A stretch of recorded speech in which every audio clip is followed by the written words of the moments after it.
Madam हमारी सरकार हमें धोखा दे रही है। अगर सरकार धोखा ना देना, एक भी आदमी गरीब नहीं मरेगा। शायद बचपन से इनको ये सिखाया जाता है। अब जब धमाका हुआ तो पुलिस वाले ने अपना नंबर बनाने के लिए तुरंत 2900 किलो पकड़ा। वो जो पकड़वाएगा उनको बताना चाहिए था ना, क्या पुलिस को बताते हैं, किसी भी गुप्त नाम से बता देते कि सर ऐसे ऐसे यहाँ पर ये काम हो रहा है। यहाँ पर आके बोलेंगे कि मुसलमानों को पढ़ने नहीं दिया था। पढ़ने के बाद कौन सा तुम झंडे गाड़ रहे हो, डॉक्टर बनने हो, कोई जहर के इंजेक्शन बना रहा है, कोई बम बना रहा है, कोई बारूद बना रहा है। भारत सरकार को कि यहाँ धमाका हो गया है, आप जाति पे मत जाइए।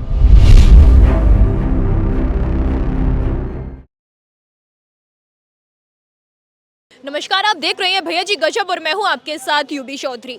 बीते सोमवार की मैं आपको बात बताऊं तो मैं अभी लाल किला के बाहर मौजूद हूं और बीते सोमवार को लाल किला के बाहर एक बेहद दर्दनाक घटना हुई। इतनी तेज यहां पे एक धमाका होता है जिससे पूरी धरती दहल जाती है। 1-2 किलोमीटर की धरती पे पूरी दहशत फैल जाती है और फिर जब उस धमाके की जाँच होती है तो उसमें कड़ी दर कड़ी कुछ डॉक्टर्स के नाम सामने आते हैं, लेकिन सिर्फ एक ही समुदाय का नाम सामने आता है और कड़ी दर कड़ी आगे ये जंजीर बढ़ती चली जाती है। और यहाँ पे हमारे साथ कुछ जनता मौजूद है जिनसे हम जानेंगे कि क्या वो उनके लिए सजा चाहते हैं और जो ये यहाँ पे धमाका हुआ उसके लिए क्या कुछ उनका कहना है। आपका नाम?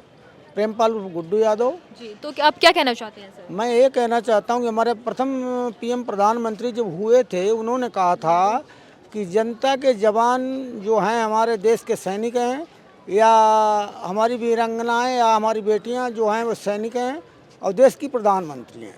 तो फिर ये विदेशी राक्षस कैसे हमारे देश के अंदर प्रवेश कर जाते हैं? जब हमारे देश का हर बच्चा सैनिक है तो ये विदेशी शक्तियां कैसे हमारे देश के अंदर प्रवेश कर जाती हैं? देश के जवानों को जनता के साथ की ज़रूरत है, तब जाकर कहीं हमारा देश सुरक्षित होगा, आप ये कहना चाहते हैं? देश के जवान नहीं, देश की जनता खुद जवान है। जो जवान देश के लड़के हैं वो भी जवान हैं, वो भी फौजी। प्रधानमंत्री जी ने कहा था वो भी फौजी हैं, वो भी प्रधानमंत्री हैं। तो हर बच्चा फौजी जब है, हर बच्चा जब प्रधानमंत्री है, तो कोई बच्चा ऐसा न हो जो किसी दुश्मन का साथ दे।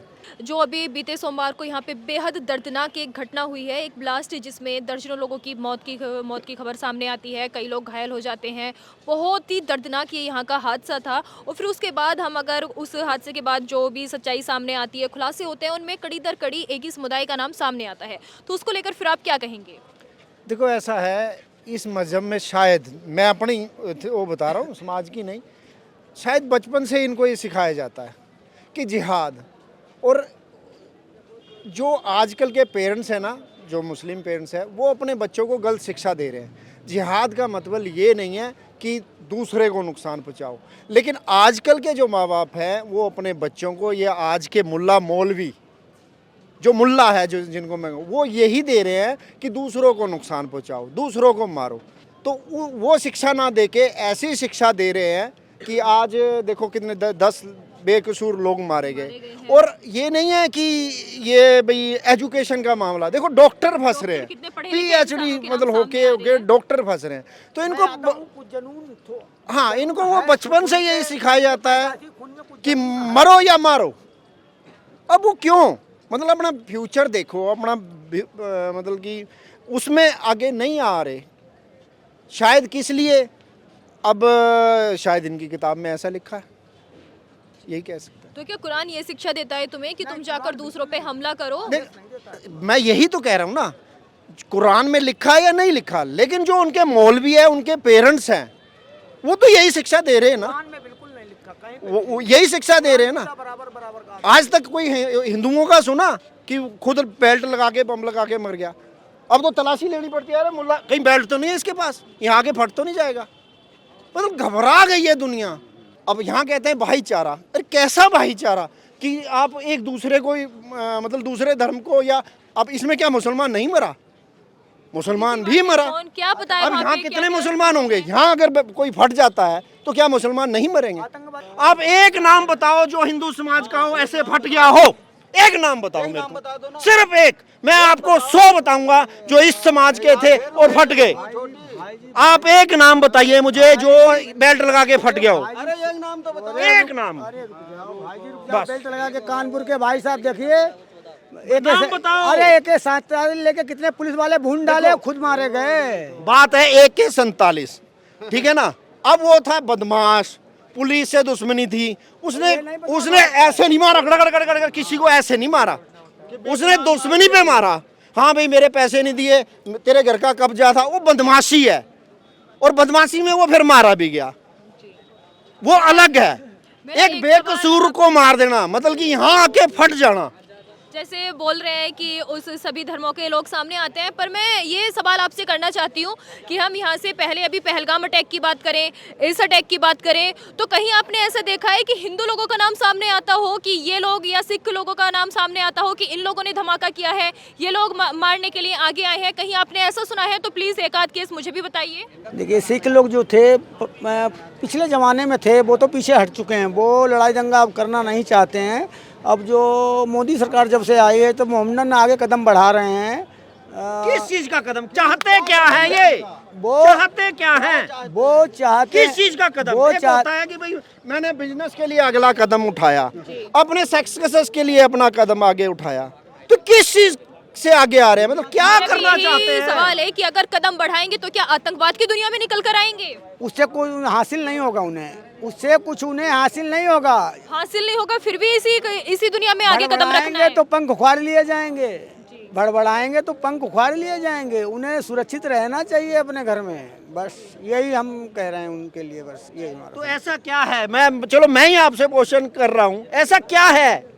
क्या खून में ही ऐसा है या इनकी किताब में ही ऐसा लिखा है? क्या है ऐसा? किताब आपने देखी नहीं? किताब में कुछ नहीं लिखा है। तो फिर ऐसा क्यों हो रहा है? ये बेकसूर लोग क्यों मारे जा रहे हैं? खून में या सारे देश मोहम्मदन है, इसलिए कुछ प्रेशर आ जाता है। एक मुसलमान बंदा, मैं उसको जानता था, यहीं काम करता है, मैं आना जाना मेरा, क्या कसूर था उस मुसलमान का भी जो वहां मर गया?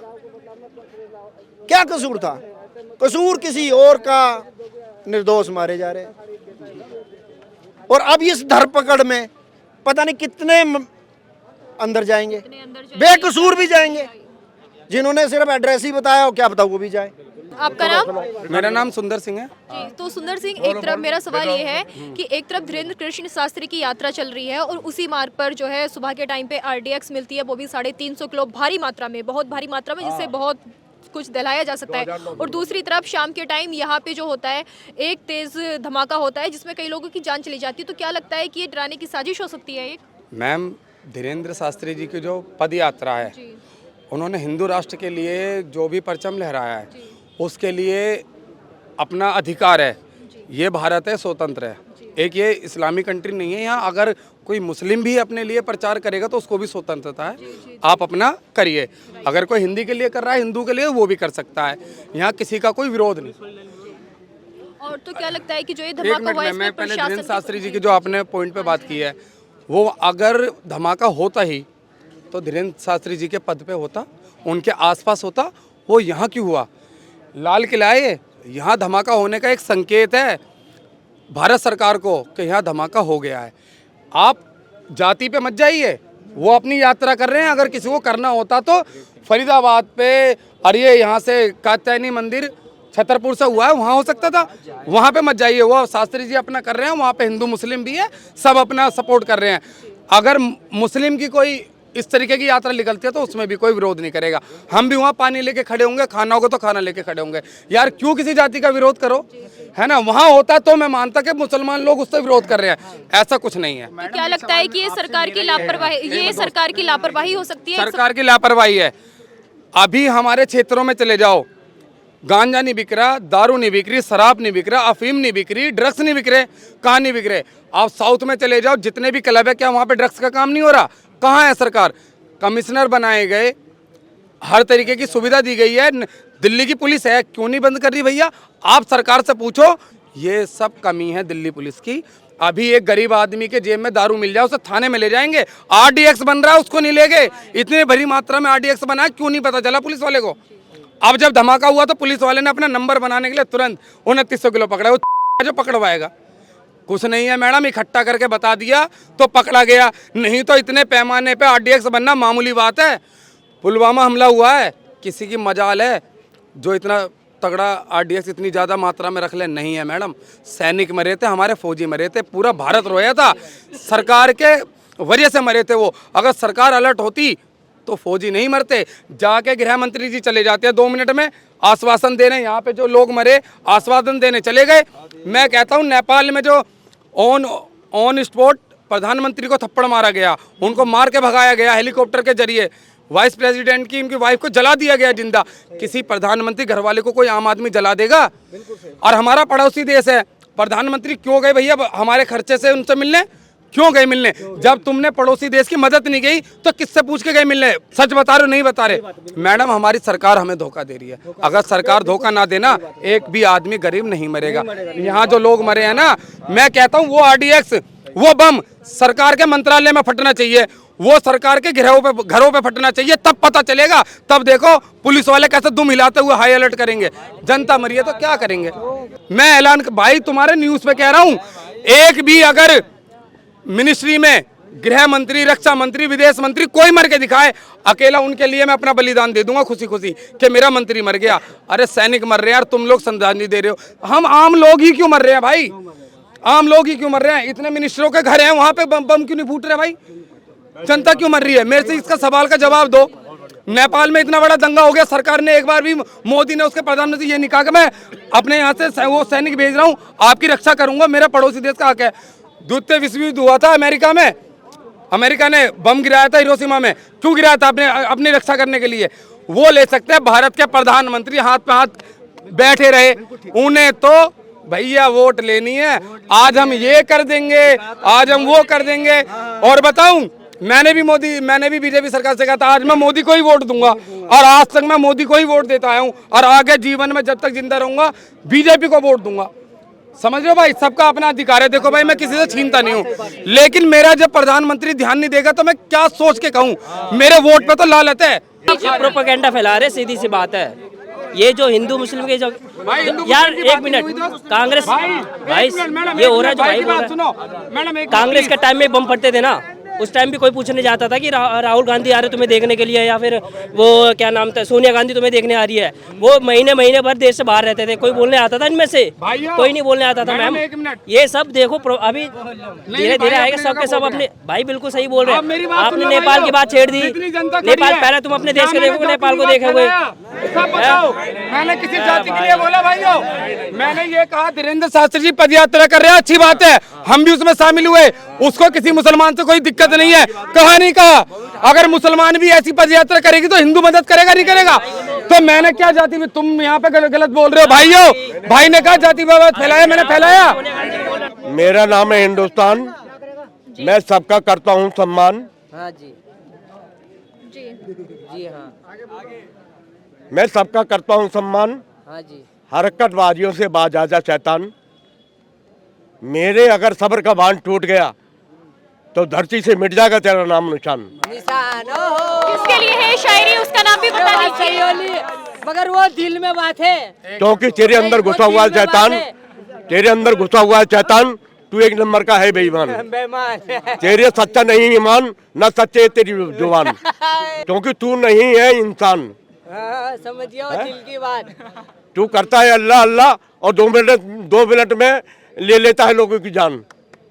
है कैसा है तेरा ईमान? बात है, ध्यान देना दोस्तों, कैसा है तेरा ईमान? सोचने वाली बात। तूने बेगुनाहों की ले ली जान। सुनो पाकिस्तान, हरकतबाजियों से बाज आजा शैतान। समझ गए?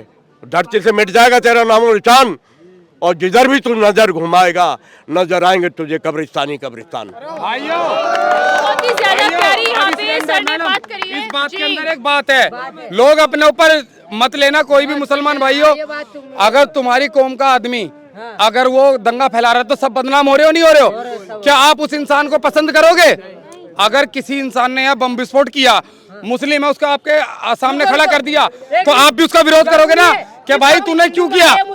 एक मिनट, अरे दोस्त नहीं, मैंने एक बात कही है, नहीं, अरे नहीं, मैंने एक बात कही, नहीं, अरे वो, अरे नहीं, मारने वाला मुस्लिम ही है, अरे दोस्त मारने वाला मुस्लिम ही है। अरे दोस्त इन्हें समझाओ यार, मैं क्या कहना चाह रहा हूँ, समझाओ इन्हें। 100 मुसलमान रह रहे हैं, उसमें से अगर 5 तुम्हारे हैं, 95 में से 95 15-20 को पता होता है कि ये बंदा ऐसा है, और वो उन्हीं की सपोर्ट में वो करता है, और उनके साथ में भी, क्योंकि उसको मोटा पैसा वैसा कुछ भी मिलता है। क्या यहाँ पे पता नहीं होगी, ये जो 6 लोग निकले हैं इनके साथ बंदों को पता नहीं होगी कि ये ऐसा कर रहे हैं? उनको बताना चाहिए था कि नहीं बताना चाहिए था? उनको बताना चाहिए था ना, क्या पुलिस को बताते हैं, किसी भी गुप्त नाम से बताते थे कि सर ऐसे ऐसे यहाँ पर ये काम हो रहा है। फिर बाद में कहते हैं हिंदू मुस्लिम कहते हैं, यहाँ पर आके बोलेंगे कि मुसलमानों को पढ़ने नहीं दिया था। पढ़ने के बाद कौन सा तुम झंडे गाड़ रहे हो, डॉक्टर बनने हो? कोई जहर के इंजेक्शन बना रहा है, कोई बम बना रहा है, कोई बारूद बना रहा है, फिर ना पढ़ने दो तो फिर ये बात सही कही है भाई ने। आप क्या कहना चाहते हैं? आप फिर एपीजे अब्दुल कलाम के बारे में क्या कहना भाई चाहेंगे? मैं दो बता शब्द दूं, बोलिए। एपीजे अब्दुल कलाम है ना, एपीजे अब्दुल कलाम एक सुनो, एक मिनट, एक हाथ में कुरान लेकर चलते थे ना, तो दूसरे हाथ में भगवत गीता भी लेकर चलते थे। वो उन्होंने सुनो ना, तो उन्होंने कभी हिंदू करी ना मुसलमान करी, ना कभी ऐसी जगह पे मिसाइल अपनी मर्जी से छोड़ी कि जहाँ पे किसी बंदे का नुकसान हो। अगर आज भी एपीजे अब्दुल कलाम आ जाए ना, तो उनके लिए हम भी साथ हैं। ऐसा लाकर दिखाइए कोई भी। मैं एज अ मुस्लिम ये कहना चाहूँगा भाई, देखिए मैं एज अ मुस्लिम, आप मेरे हिंदू भाई हैं, मैं सिर्फ एक वर्ड कहना चाहूँगा, कोई भी भाई यहाँ जितने मुसलमान भाई खड़े हैं, किसी भी मस्जिद में जाओ, किसी भी भाई अपने मदरसे में जाओ और मुझे कुरान शरीफ में से एक लाइन ऐसी लाकर दिखा दो, एक वर्ड ऐसा लाकर दिखा दो जिसमें लिखा हो कि मारना ठीक है, किसी भी तरह ठीक है। अभी क्या उन्होंने पहले कहा था कि किसी को मारना गुनाह है। देखिए अभी वो भाई अंग्रेजी में बोल रहे थे। मारने वाले का मेरे भाई कोई धर्म नहीं होता। यहाँ जो मरे थे उनमें मुसलमान भी थे, उनमें सब हिंदू नहीं थे, उनमें मुसलमान भी थे। सवाल ये था कि जो ये आतंकी हमले होते हैं, जो कहीं भी 10 में से सिर्फ एक बताइए। हाँ, यही मेरा सवाल है कि निकलकर मुसलमान ही क्यों सामने आते वही हैं? जवाब है कि वो मारने वाले, मेरा वही जवाब है कि मारने वाले मुसलमान नहीं थे, वो सिर्फ एक इंसान थे जिन्होंने मारा, वो आतंकी थे। तो आप उन्हें सिर्फ नहीं नहीं नहीं, वो इंसान आप कैसे कह सकते हैं जिनका नाम जो सारे मुस्लिम कड़ी एक से एक जुड़ती सामने आ रही है, तो आप कैसे कह सकते हैं कि वो इंसान थे? अब आपने उनको धर्म से अलग कर दिया, वो धर्म के लिए लड़ रहे हो, आप धर्म से निकाल रहे हो। कौन मैम, कौन लड़ रहा है धर्म के लिए? आप मेरे को बताइए वो ना। जो मुस्लिम कहाँ लिख करके रहा है ना, वो मुस्लिम धर्म के लिए लड़ रहा है? कौन कह रहा है वो धर्म के लिए लड़ रहा है? एक सेकंड, अच्छा मैडम इस्लाम का नाम लेकर कर रहे हैं, तो इस्लाम में मैम आप मेरे को लिखा हुआ दिखाइए ना। हमने नहीं कहा है कि तुम्हारे कुरान में लिखा है या इस्लाम का नाम लेकर होता है। हमारा सवाल ये है कि मुस्लिम नाम ही क्यों सामने आता है? हमने किसी से जोड़ा नहीं है, हमारा सवाल है ये। आप ना जोड़े, आपकी बात ठीक है, वो मारने वाले मुसलमान थे। तो मैडम आप ये मतलब सरकार से सवाल करिए, प्रशासन से सवाल करिए ना। एक मुसलमान के पास इतना ये सब सामग्री आई कहाँ से? अब सब वही तो सवाल है, वही तो सवाल है। भैया पहले जवाब इसमें बड़ी मैम, इसमें बड़ी नाकामी मुसलमानों से बड़ी, मैडम इसमें मुसलमानों से बड़ी नाकामी सरकार की है, प्रशासन की है। आप इसमें पहले सरकार से सवाल करिए कि वो आर्टिक्स आया कहाँ से हमारे देश में। गलती सरकार की भी बताई है, उन्होंने पहले यही सब वो दिया है। पहले आपने पूरी डिबेट सुन के तब अच्छे से बोलते।